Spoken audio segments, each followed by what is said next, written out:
नमस्कार, स्वागत है आपका अखंड गौरव न्यूज में। मैं हूं विनोद गुप्ता गौरव। आइए नजर डालते हैं आज की कुछ खास खबरों पर।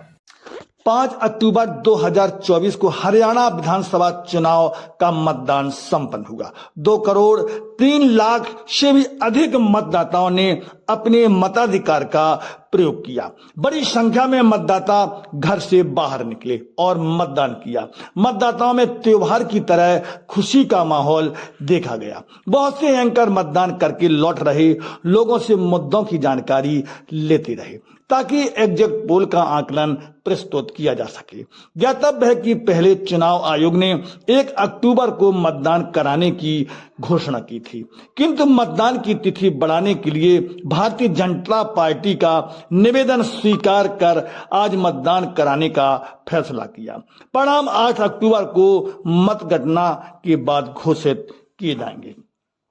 1031 प्रत्याशी अपना भाग आजमा रहे हैं।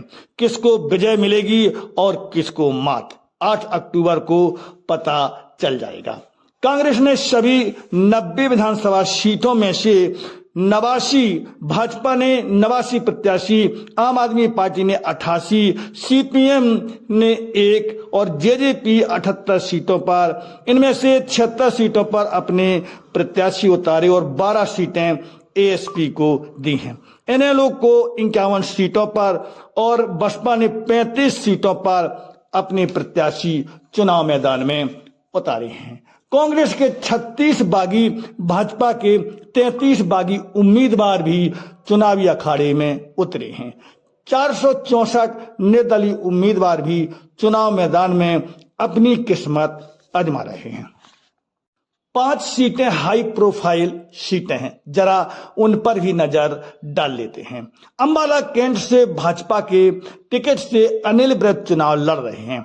वह यहां से कई बार विधायक रह चुके हैं। यह सीट इसलिए भी हाई प्रोफाइल है कि यहां से कांग्रेस के बागी उम्मीदवार चित्रा सरवारा, कांग्रेस से परविंदर सिंह पारी चुनाव लड़ रहे हैं।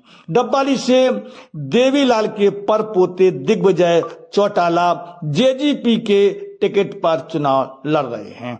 उनके अलावा मौजूदा विधायक और देवीलाल के भाई के पोते अमित सिहाग कांग्रेस के टिकट पर चुनावी मैदान में हैं।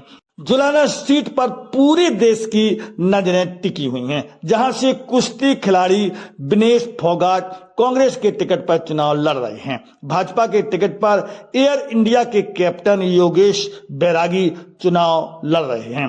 जेजेपी की ओर से मौजूदा विधायक अमित ठागा चुनावी मैदान में हैं।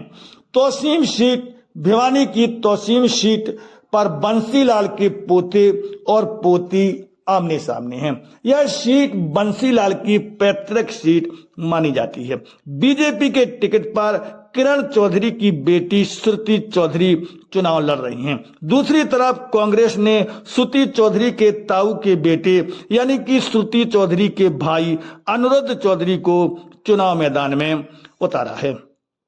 लाडवा सीट भी हाई प्रोफाइल सीट है। इस सीट से प्रदेश के मुख्यमंत्री नायब सैनी चुनाव लड़ रहे हैं। उनका मुकाबला कांग्रेस के मौजूदा विधायक मेवा सिंह से है। हरियाणा की जनता भाजपा के 10 साल के शासन से भारी असंतुष्ट नजर आ रही है।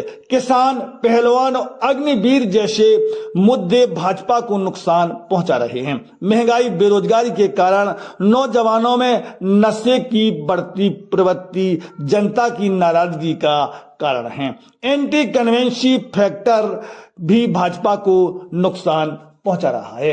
यदि पिछले विधानसभा चुनाव के परिणामों पर नजर डालें तो 2014 में भाजपा ने 47 सीटों पर जीत हासिल कर बहुमत हासिल किया था। भाजपा के गठबंधन सहयोगी श्रोमणी अकाली दल ने 1 सीट जीती और एनडीए गठबंधन की सरकार बनी। वहीं 2019 में भाजपा ने 40 सीटों पर जीत हासिल की और सबसे बड़ी पार्टी के रूप में उभर के सामने आई। हालांकि यह बहुमत के आंकड़े 46 सीट से दूर रह गई। भाजपा ने जननायक जनता पार्टी के सहयोग से सरकार बनाई।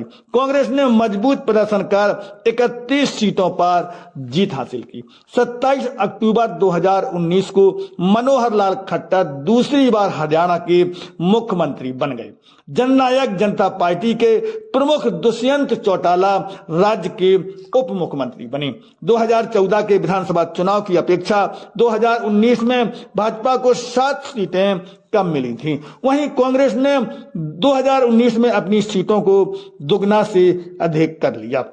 2024 में भाजपा का जनाधार घटता नजर आ रहा है। कांग्रेस पार्टी सबसे बड़ी पार्टी के रूप में उभर कर सामने आ सकती है। कांग्रेस पार्टी 60 से 65 सीटों पर जीत दर्ज करा सकती है। वहीं भाजपा को 20 से 25 सीटों पर संतोष करना पड़ सकता है। आम आदमी पार्टी 0 से 1, जननायक जनता पार्टी 0 से 2, इनेलो बसपा 0 से 3 सीटों पर सिमट सकती है। ब्यूरो रिपोर्ट, अखंड गौरव न्यूज। हमारे चैनल को सब्सक्राइब करें, वीडियो को लाइक कमेंट ज्यादा से ज्यादा शेयर करें। खास खबरों के लिए देखते रहिए अखंड गौरव न्यूज, सच कहने का।